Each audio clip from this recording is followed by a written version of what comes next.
হযরত ওমর রাদিয়াল্লাহু তাআলা খলিফাতুল মুসলিমিন তিনি রাত্রির আধারে তিনার প্রজাদের খোঁজ খবর নিতেন। রাত্রির বেলায় একা একা ঘুরতেন। আমাদের বর্তমানের এমপি মন্ত্রীদের মতো পুলিশ লাগে নাই, আর্মি লাগে নাই। অর্ধ পৃথিবীর খলিফা ছিলেন হযরত ওমর রাদিয়াল্লাহু তাআলা। আমাদের বাংলাদেশের মতো ছোট দেশ না, অর্ধ পৃথিবীর খলিফা ওমর রাদিয়াল্লাহু তাআলা। তিনি রাতের অন্ধকারে ছদ্মবেশে একা একা ঘুরে। আমি যদি একজনকে মারিতে তো আমারে মারব, কথা বল না কেন? হ্যাঁ, ওনার তো কোনো ভয় নাই। আমি তো কার সাথে দ্বন্দ্ব করি নাই, তাহলে আমার ভয় কেন? ওমর রাদিয়াল্লাহু তাআলা রাতের অন্ধকারে একা একা ছদ্মবেশে ঘুরে, আর তিনার প্রজাদের খবর নেই। গভীর মনোযোগ দিয়ে শুনবেন। হাঁটতে হাঁটতে এক ঘরের কাছে গেছে, যাইয়া শুনে গুনগুন গুনগুন আওয়াজ। ওমর রাদিয়াল্লাহু তাআলা কান লাগায় দিলেন। কান লাগায় শুনে মেয়ে আর মা দুইজন গুনগুন করে আওয়াজ করে, কই কিসের আওয়াজ? ওমর রাদিয়াল্লাহু তাআলা শুনেন দুধ মাপতেছে। কি মাপে? দুধ। একটু দুধ কম হয়ে গেছে, ধরেন 1 কেজি ভরতে একটু কম। মেয়ের মা বলে, একটু পানি দিয়ে পুরা করে না। মেয়ে কয়, না না, খলিফাতুল মুসলিমিন ওমর রাদিয়াল্লাহু তাআলা যদি শুনে, মা এবং মেয়ে উভয়ের কল্লা দ্বিগুণিত করে দিবে।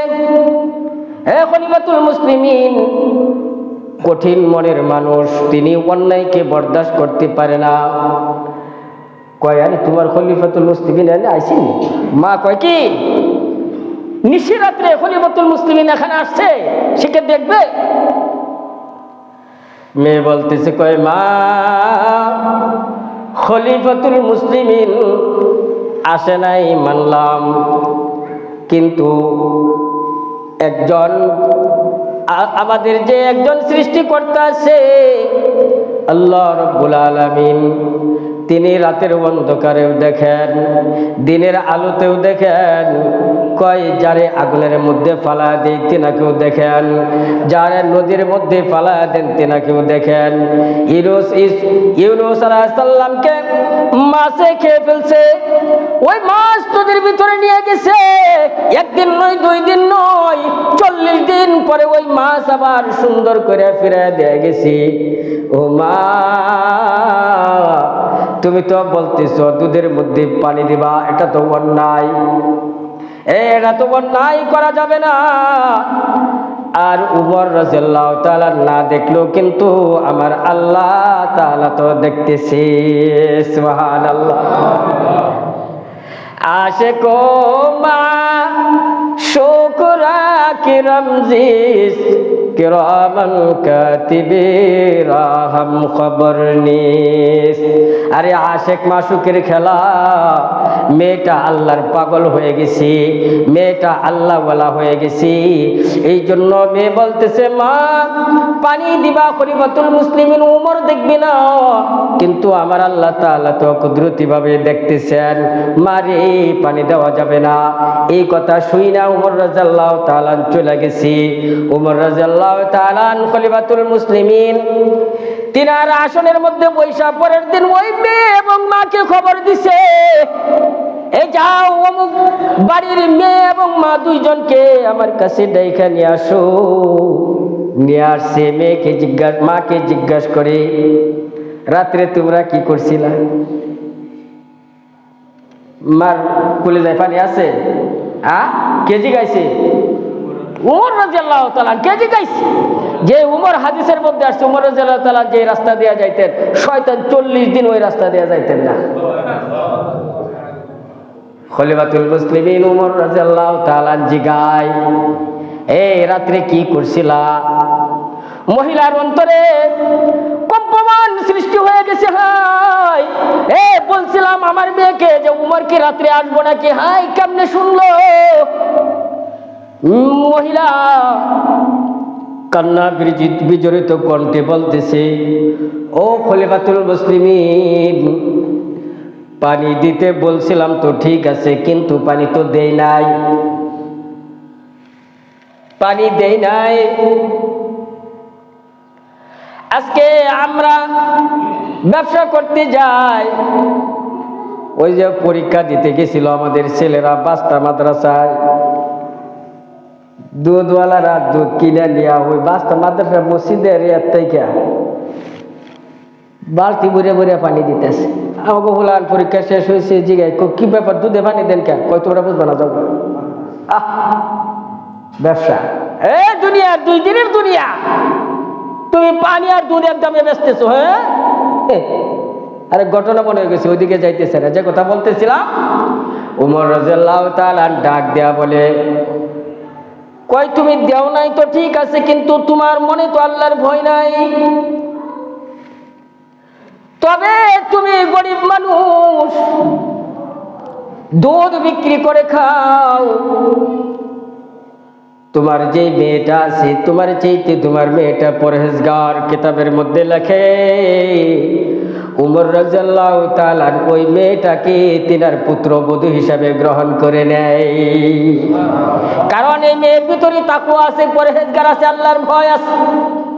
আমার আল্লাহ রাব্বুল আলামিন ডাক দিয়ে বলে, কই তুমি রোজা রাখবা কেন? কই যে তোমার ভিতরে যেন আমি আল্লাহ তাআলার ভয় ঢুকে যায়। কোন বান্দার ভিতরে যদি আল্লাহ তাআলার ভয় ঢুকে যায়, তাহলে রাতের অন্ধকারে একা একা দিশিতেও তিনি অন্যায় কাজ করতে পারবে না। কোনো জায়গায় না, যে জায়গায় যাবে তার দ্বারা সেই জায়গায় সঠিক ভালো কাজ দেয় হবে। হ্যাঁ, এই জন্য আল্লাহ তাআলা বলেন, কই তোমরা রোজা রাখবা কেন? যেন তোমাদের অন্তরে আমি আল্লাহ তাআলার ভয় ঢুকে যায়। এবার আসুন, আল্লাহ রাব্বুল আলামিন রোজাদারদের জন্য আল্লাহ তাআলা নিজেই পুরস্কার রাখছেন। আমার আল্লাহ রাব্বুল আলামিন বলেন, কয় বান্দারি, রোজা তো এটা আমার জন্য, আর ওই আমার রোজার প্রতিদান আমি আল্লাহ তাআলা নিজেই দিব। ও বাজান, রাসূলুল্লাহ সাল্লাল্লাহু আলাইহি ওয়াসাল্লাম বলেন, কয় যে রোজা রাখা অবস্থায় রোজাদার ব্যক্তি যা রোজা রাখলো, আর একজন রোজাদার ব্যক্তিকে যদি সে ইফতার করাইলো, সারাদিন রোজা রাইখা যে সওয়াবটুকুন পাইল, আরেকজন ব্যক্তিকে রোজা ইফতার করানোর কারণে তার সম পরিমাণ সওয়াব আল্লাহ তাআলা তার আমলনামায় দিয়ে দেয়। সাহাবায়ে কেরাম জিজ্ঞাসা করলেন, ইয়া রাসূলুল্লাহ, ইয়া হাবিবাল্লাহ, আমাদের মধ্যে তো অনেকেই গরীব আছে। রাসূলুল্লাহ সাল্লাল্লাহু আলাইহি ওয়াসাল্লাম বলেন, তুমি কি একজন রোজাদারকে ইফতার করাইয়া নেকির মালিক হইতে চাও? সাহাবায়ে কেরাম বলেন, ইয়া রাসূলুল্লাহ, আমাদের মনে তো চায় একজন রোজাদারকে ইফতার করায়, কিন্তু আমাদের তো এরকম সামর্থ্য নাই। সরকারি দু আলম বলেন, কয়েকটা খেজুর দিয়ে একজনকে ইফতার করাও, তুমি সেই সওয়াব পাওয়া যাইবা। এক ডুব পানি দিয়ে ইফতার করাও, সওয়াব তুমি পাওয়া যাইবা। এক গ্লাস দুধ দিয়ে তুমি ইফতার করাও, আল্লাহ রাব্বুল আলামিন যে সওয়াব তোমার জন্য বরাদ্দ করছেন, সওয়াব তুমি পাওয়া যাইবা। এই জন্য বলা হয়েছে, কয় যে আমরা কয়েকজন রোজা রাখা কয়েকজনের ইফতার একসাথে কইরা যদি খাই, তাহলে আমারটা আপনি খাইলেন, আপনারটা আমি খাইলাম। দেখা গেছে 10 জন যদি একসাথে ইফতার করা হয়, তাহলে ওই 10 জনের মধ্যে এক একজনের 10 জনের রোজার সওয়াব তার আমলনামায় চলে যাইবে। প্রত্যেকের আমলনামায় 10 জনের রোজার সওয়াব। হ্যাঁ, এই জন্য সরকারি দু আলম রাসূলুল্লাহ সাল্লাল্লাহু আলাইহি ওয়াসাল্লাম বলেন, কো সাহাবীরা রে, তোমরা একটা খেজুর আছে, ওই খেজুর দিয়ে আরেকজনকে ইফতার করাও, এক ডুব পানি দিয়ে ইফতার করাও, এক গ্লাস দুধ দিয়ে ইফতার করাও, যদি পেট ভরিয়া খাওয়াও ইফতার করাও, সকল ইফতারের কোয়ালিটি সমান, মানে নেকি সমান। আল্লাহ রাব্বুল আলামিন আমাদেরকে রমজান মাসের হক পুরাপুরি ভাবে আদায় করার তৌফিক দান করেন। সকলে বলি আমিন। আমরা যারা কোরআন তেলাওয়াত করতে পারি আমরা বেশি বেশি কোরআন তেলাওয়াত করব। যারা কোরআন তেলাওয়াত করতে না পারি আমরা 4টা কাজ বেশি বেশি করে পড়ব। কয়টা কাজ? লা ইলাহা ইল্লাল্লাহ, লা ইলাহা ইল্লাল্লাহ, লা ইলাহা ইল্লাল্লাহ। এই লা ইলাহা ইল্লাল্লাহর জিকির বেশি বেশি করে করব। দ্বিতীয় নাম্বার আস্তাগফিরুল্লাহ, আস্তাগফিরুল্লাহ রাব্বি মিন কুল্লি যামবি ওয়া আতুবু ইলাইহি, লা হাওলা ওয়ালা কুওয়াতা ইল্লা বিল্লাহিল আলিয়্যিল আযীম। চতুর্থ 3 নাম্বার হলো জান্নাত চাওয়া। যা আল্লাহ, আল্লাহুম্মা ইন্না নাসআলুকাল জান্নাতা বিগাইরি হিসাব।